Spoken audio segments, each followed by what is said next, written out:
appointed in November of that year. My duty as Eastern Region Deputy Secretary, I oversee facilities in the Eastern region.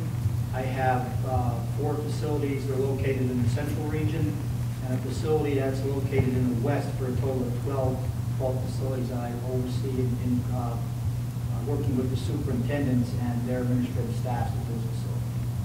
Thank you. Okay, well, we're going to move on. Can everybody hear me okay? Yes. Okay, we'll go to the slide presentation. Most of the slides should be readable for everyone in the room. Some of them might have some fine print that may be a little difficult to read. I want to start out with a little bit about our history. We've published a history book, and it's first in the nation, A History of Corrections in Pennsylvania. And we'll move on to the next slide. Pennsylvania is the oldest correctional system in the nation, evolving from the establishment of the Walnut Street Jail in Philadelphia in 1773 and the Eastern Penitentiary in 1829. Things have obviously come a long way from that period of time where inmates were pretty much locked into a cell to do penitence and basically not move around the facility very much to the type of system that we operate today. The next slide, the Pennsylvania system, as it was known in the past, was basically the forerunner of modern penology. The certificate that you see on the screen there was a governor's proclamation announcing Corrections Employee Week, which was just last week, and discusses our proud history in that document.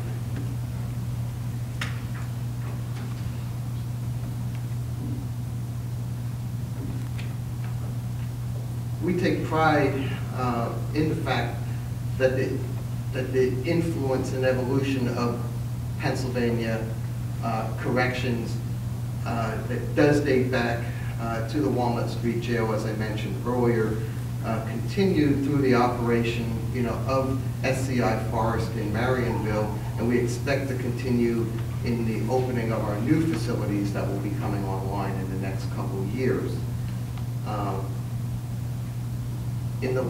Back in 1999, 2000 era, prison panel security experts evaluated our system and rated us as among the best correctional systems in the country.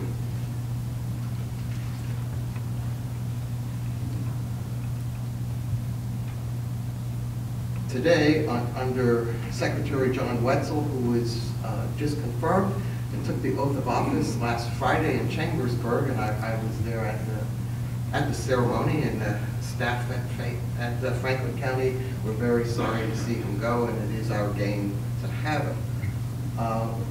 Department this year has a budget of $1.64 billion, but I would like to state that that figure does not include $173 million in stimulus money, which we received this year, also received a similar amount last year, and will not be receiving any more money as the stimulus monies have expired.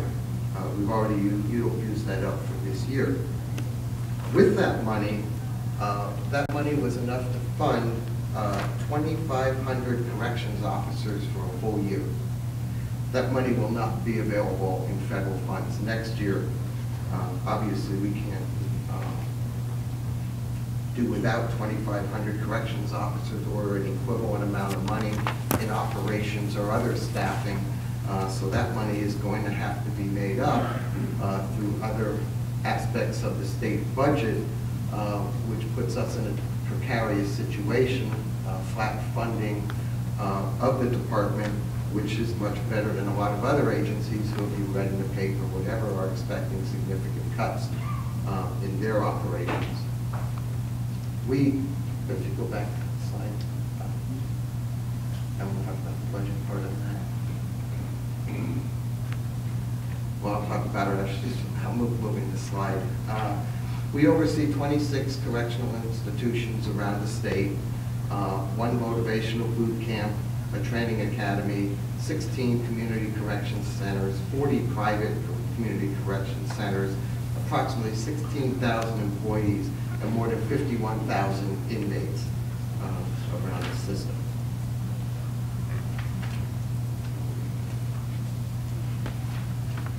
Let me take a second here to read the mission statement that's on the screen because we are proud of this statement.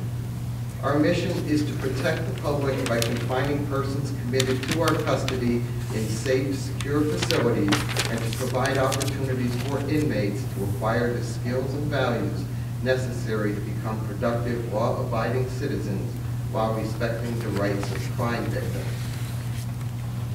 Now, with that statement that we are proud of, the incoming secretary had looked at that statement and stated he didn't notice anything that put his staff in that mission statement. And he had mentioned that that will be fixed, and we're going to adjust the mission statement to put some language in there about valuing the mission of our staff. If anyone has heard him speak in events, he praises the staff in most of his speeches and start out almost always stating that the work of the 16,000 staff that we have in the department is the issue of why we get things done in the department. An overview of the Department of Corrections is presented on the next slide here. And it's a pretty much standard organizational chart with the secretary at the top, with line officers reporting to them. We have an executive deputy secretary that supervises the other deputy secretaries, as well as the Office of Population Management, the Bureau of Information Technology, and our security office. Going down to the deputy secretary level, there is a deputy secretary for administration, which is me. I didn't mention the areas that I did supervise in my opening, so I'll take the opportunity to do that now.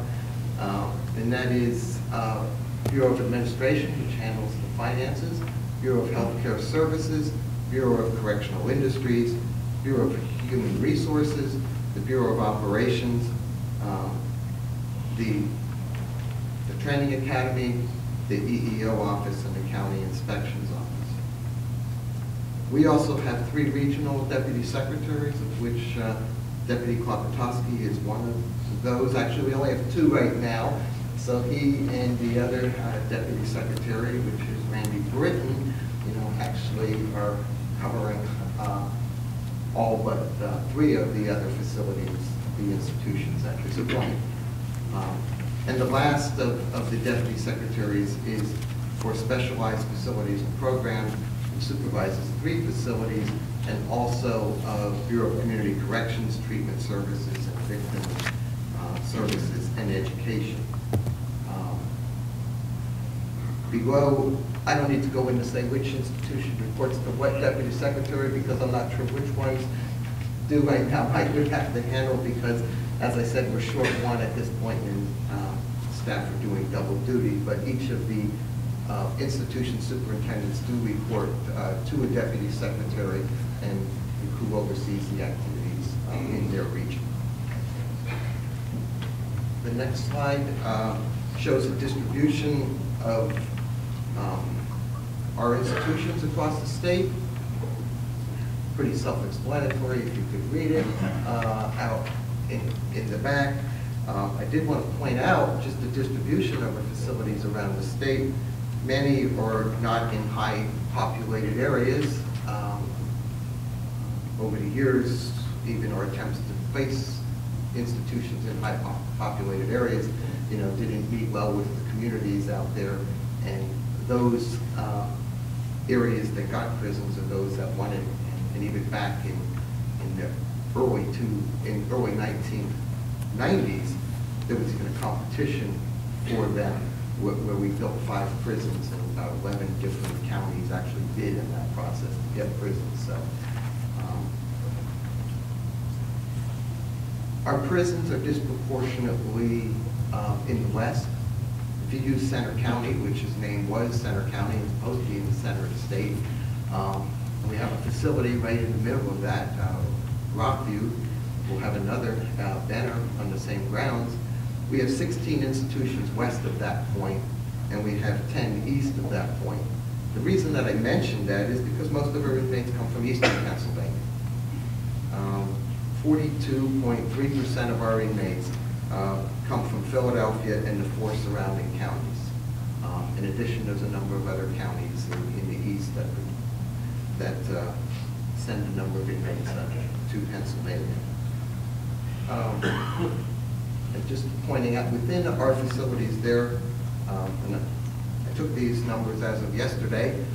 Today they change as inmates move in and out of the system. But we had 46,825 inmates in the prisons, 1,010 inmates in Virginia, 720 inmates in Michigan, 626 inmates in the county, 2,097 in community corrections, and 13 in other areas to get us to the 51,000 inmates in our system.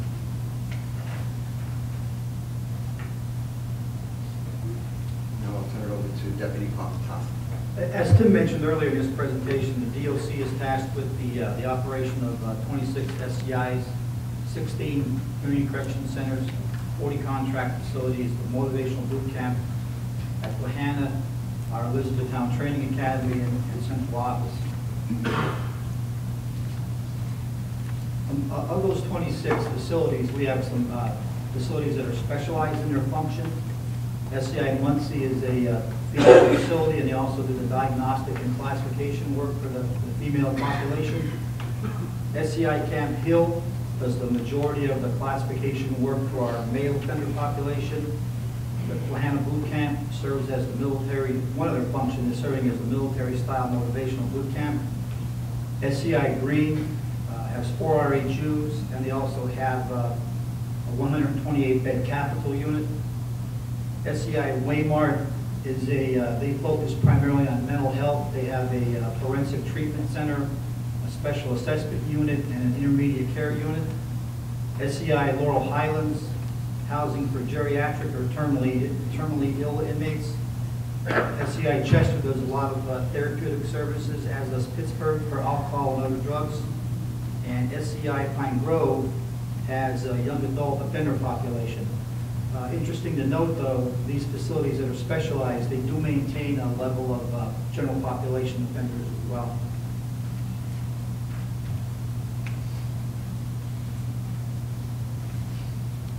Those facilities that are identified as prototypical facilities, in addition to SCI Green, or the SCIs at Albion, Houtzdale, Somerset, Fayette, Mahanoy, Forest, and Cole Township.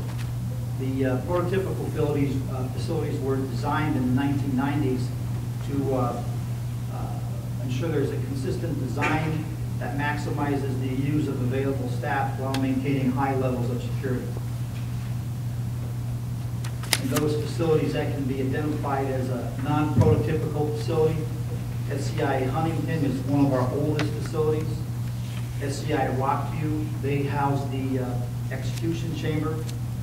SCI Graterford, a large facility, they do some preliminary classification work from the eastern side of the state. SCI Dallas, SCI Greensburg, Cambridge Springs, which houses female offenders, SCI Crescent, Frackville, Retreat, Smithfield, and Mercer. Some of the types of units that are contained in our SCIs. The Secure Special Needs Units, or SSNU.